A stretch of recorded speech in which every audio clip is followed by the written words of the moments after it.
एह् आकाशवाणी जम्मू ऐ। खबरें दे बुलेटिन च तुंदा स्वागत। पैह्लें खास खबरें कन्नै में प्रोमिला जम्वाल।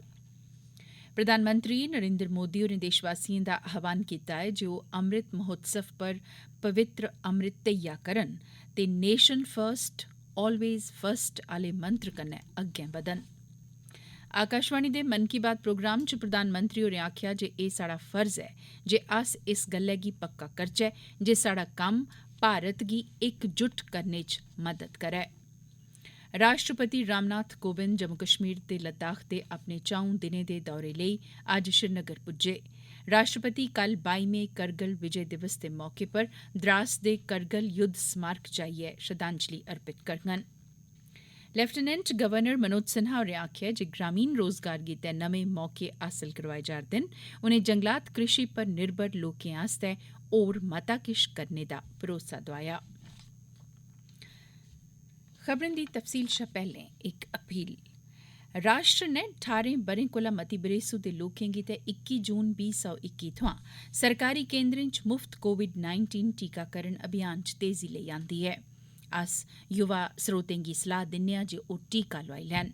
साढ़े स्रोतें गी इब्बी सलाह दित्ती जंदी ऐ जे सुरक्षा उपाएं च कमी नेईं करन की जे कोविड-19 दा साढ़ी जिंदू पर खतरा अजें बी बने दा ऐ। मेहरबानी करियै जेकर बाह्र जाना अत्त जरूरी नेईं होवै तां घर गै रवो ते 4 सखल्ले उपाऽ जारी रक्खो। मुंहै पर मास्क लाओ, समाजी शिंडे गितै 2 गज दी दूरी रक्खो, हत्थ ते मुंहै गी साफ सुथरा रक्खने पर मुक्ख ध्यान देओ ते कोविड थमां बचाऽ आह्ला टीका लोआई लैओ। कोविड मुतल्लक कुसै जानकारी ते मार्गदर्शन गितै तुस राष्ट्री हेल्पलाइन नंबरें पर संपर्क करी सकदे ओ। नंबर न 0112397804 ते 1075। हून खबरें दी तफसील कन्नै श्रुति खजूरिया। प्रधानमंत्री नरेंद्र मोदी होरें अमृत महोत्सव दे मौके पर देशवासियें सोयां अमृत संकल्प लैने दा आह्वान कीता। आकाशवाणी पर प्रसारित अपने मन की बात कार्यक्रम च प्रधानमंत्री होरें आखेआ जे असें सब्भनें गी राष्ट्र पैह्ले ते म्हेशां पैह्ले यानी नेशन फर्स्ट ऑलवेज फर्स्ट आह्ले मंत्र कन्नै गै अग्गें बधना होग। प्रधानमंत्री होरें आखेआ जे साढ़ा कर्तव्य ऐ जे अस ऐसे कम्म करचै जेह्ड़े विविधता आह्ले साढ़े मुल्ख भारत गी जोड़ने च मददगार होन। बात जब आजादी के आंदोलन और खादी की हो तो पूज्य बापू का स्मरण होना स्वाभाविक है। जैसे बापू के नेतृत्व में भारत छोड़ो आंदोलन चला था, वैसे ही आज हर देशवासी को भारत जोड़ो आंदोलन का नेतृत्व करना है। ये हमारा कर्तव्य है कि हम अपना काम ऐसे करें जो विविधताओं से हमारे भारत को जोड़ने में मददगार हो। तो आइए हम अमृत महोत्सव को ये अमृत संकल्प लें कि देश ही हमारी सबसे बड़ी आस्था, सबसे बड़ी प्राथमिकता बना रहेगा। नेशन फर्स्ट ऑलवेज फर्स्ट के मंत्र के साथ ही हमें आगे बढ़ना है।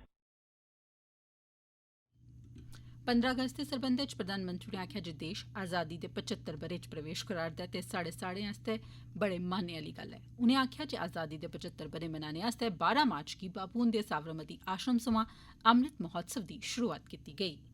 अमृत महोत्सव किसी सरकार का कार्यक्रम नहीं, किसी राजनीतिक दल का कार्यक्रम नहीं, यह कोटि कोटि भारतवासियों का कार्यक्रम है। हर स्वतंत्र और कृतज्ञ भारतीय का अपने स्वतंत्रता सेनानियों को नमन है। और इस महोत्सव की मूल भावना का विस्तार तो बहुत विशाल है। ये भावना है अपने स्वाधीनता सेनानियों के मार्ग पर चलना, उनके सपनों का देश बनाना। जैसे देश की आजादी के मतवाले स्वतंत्रता के लिए एकजुट हो गए थे, वैसे ही हमें देश के विकास के लिए एकजुट होना है।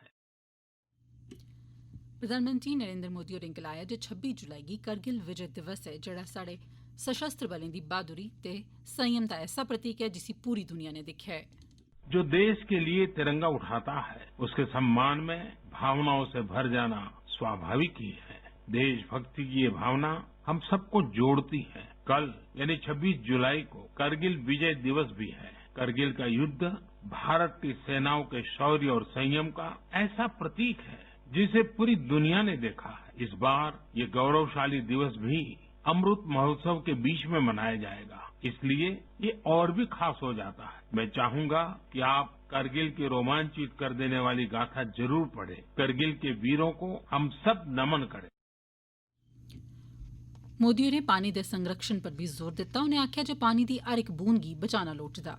अब मानसून के मौसम में सूर्य इस संचित संपदा को पृथ्वी को वापस लौटा रहा है। वाकई मानसून और बारिश का मौसम सिर्फ खूबसूरत और सुहाना ही नहीं होता, बल्कि यह पोषण देने वाला, जीवन देने वाला भी होता है। वर्षा का पानी जो हमें मिल रहा है वो हमारी भावी पीढ़ियों के लिए है। ये हमें कभी भूलना नहीं चाहिए। आज मेरे मन में ये विचार आया कि क्यों न इन रोचक संदर्भों के साथ ही मैं अपनी बात समाप्त करूं। आप सभी को आने वाले पर्वों की बहुत बहुत शुभकामनाएं। पर्व और उत्सवों के समय ये जरूर याद रखिएगा कि कोरोना अभी हमारे बीच से गया नहीं है। कोरोना से जुड़े प्रोटोकॉल आपको भूलने नहीं है। आप स्वस्थ और प्रसन्न रहें। प्रधानमंत्री नरेंद्र मोदी होरें मन की बात सुनने आले लोकें दा विशेष धन्नवाद कीता। उनें दस्सेआ जे माई गोव दे मन की बात दे श्रोताएं बारै कीते गेदे इक शोध मताबक मैसेज करने आले ते सलाह मशवरे भेजने आले 75% श्रोता 35 ब'रें थमां हेठली उमरी दे न। जम्मू च गांधीनगर आले वाल्मीकि समाज मंदिर च लोकें पच्छमी पाकिस्तान रिफ्यूजिएं महिलाएं दे दफा 370 ते 35 ते त्रुट्टने करी जिनें लोकें गी फायदा पुज्जा उंदे गित्ते प्रधानमंत्री हुंदे मन की बात प्रोग्राम सुनने गित्ते विशेष प्रबंध कीते गेदे हे। रामबन जिले दी चंद्रकोट थाहर दे कस्तूरबा गांधी बालिका विद्यालय दिएं कुड़िएं सामुदायिक क्लास दौरान प्रधानमंत्री हुंदे रेडियो पर प्रसारित होने आले महावार कार्यक्रम मन की बात गी सुनेआ। उनें प्रधानमंत्री हुंदे विचारें गी बड़े मते ध्यानै नै ते पूरे उत्साह कन्नै सुनेआ। जम्मू पुंछ संसदीय चुनां हलके दे सांसद जुगल किशोर शर्मा होरें जम्मू पच्छम असैम्बली हलके च तलाब तिल्लो थाहर दा दौरा कीता ते प्रधानमंत्री गरीब कल्याण अन्न योजना ते लाभार्थिएं कन्नै गल्लबात कीती ते वार्ड नंबर 32 दे यूथ सतह दे कार्यकर्ताएं कन्नै प्रधानमंत्री हुंदा लोकप्रिय कार्यक्रम मन की बात सुनेआ। उनें आखेआ जे भारतीय जनता पार्टी राष्ट्रीय सतह पर सब्भनें शा बड्डी पार्टी ऐ जिनें कोविड-19 आह्ली महामारी सने मुश्कल समें दौरान समाज दी सेवा कीती ऐ। एह् खबरां तुस आकाशवाणी जम्मू परा सुना'रदे ओ ते हुन बाकी दिएं खबरें कन्नै प्रोमिला जम्वाल। राष्ट्रपति रामनाथ कोविंद केन्द्र शासित प्रदेश जम्मू कश्मीर ते लद्दाख दे 4 दिनें दे दौरे पर अज्ज श्रीनगर पुज्जे। जम्मू कश्मीर दे उपराज्यपाल मनोज सिन्हा होरें ब्हाई अड्डे पर राष्ट्रपति हुंदा स्वागत कीता। इस मौके पर राष्ट्रपति होरें गी गार्ड ऑफ ऑनर दित्ता गेआ। कल राष्ट्रपति होर करगिल युद्ध दे शहीदें गी करगिल विजय दिवस दी 22मीं ब'रेगंड दे मौके पर करगिल युद्ध स्मारक जाइयै श्रद्धांजलि देङन। मंगलवारें राष्ट्रपति होर कश्मीर विश्वविद्यालय दे 19वें सालाना दीक्षांत समारोह च शिरकत करङन ते उसी संबोधित बी करङन। अज्जै थमां करगिल युद्ध आह्लिएं थाह्रें दे दौरे कन्नै करगिल विजय दिवस समारोहें दी शुरुआत होई। सग्गोसार परंपराएं गी जारी रखदे होई सेना दे सीनियर अफसरें लाह् मोचन आह्ले व्यू प्वाइंट पर जाइयै युद्ध च हिस्सा लैने आह्ले बजुर्ग सैनिकें ते वीर नारिएं कन्नै गल्लकत्थ कीती। मनमन टॉप पर स्थित लाह् मोचन थमां ओह् सब्बै चोटियां लभदियां न जिंदे पर करगिल युद्ध दौरान भारत नै बड़ी दलेरी कन्नै कब्जा कीता हा। एह् थाह्रां भारती सेना दी हिम्मत, हौसले ते वचनबद्धता गी चेतै करांदियां न।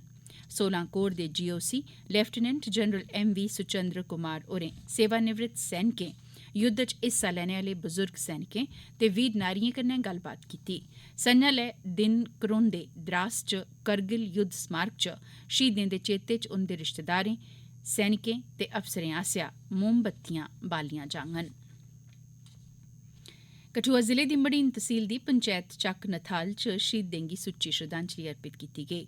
इस मौके पर शहीद पुलिसकर्मी पुरुषोत्तम कुमार ते शहीद सैनिक शुभम कुमार होरें गी निग्घी श्रद्धांजलि अर्पित कीती गेई। इस समारोह दौरान पंचैत दे सदस्य, सेना दे अफसर ते स्थानीय लोक मौजूद हे। इस मौके पर नौजवानें गी शरीरिक तौर पर तंदुरुस्त रौह्ने ते समाजी कवैथें थमां दूर रौह्ने लेई प्रेरित करने आस्तै इक कुश्ती प्रतियोगिता दा बी सरिस्ता कीता गेआ। लेफ्टिनेंट गवर्नर मनोज सिन्हा होरें आखेआ ऐ जे जंगल जाड़ें पर निर्भर समुदायें दे हितें ते अधिकारें दी हिफाजत करना सरकार दी प्राथमिकता ऐ। उनें आखेआ जे संघ शासित जम्मू कश्मीर दी सरकार जंगलात अधिकार कानून गी तौले शा तौले अमल च आह्नना चांह्दी ऐ। उनें आखेआ प्रशासन इत भेठा पूरी लगन कन्नै कम्म करा'रदा ऐ।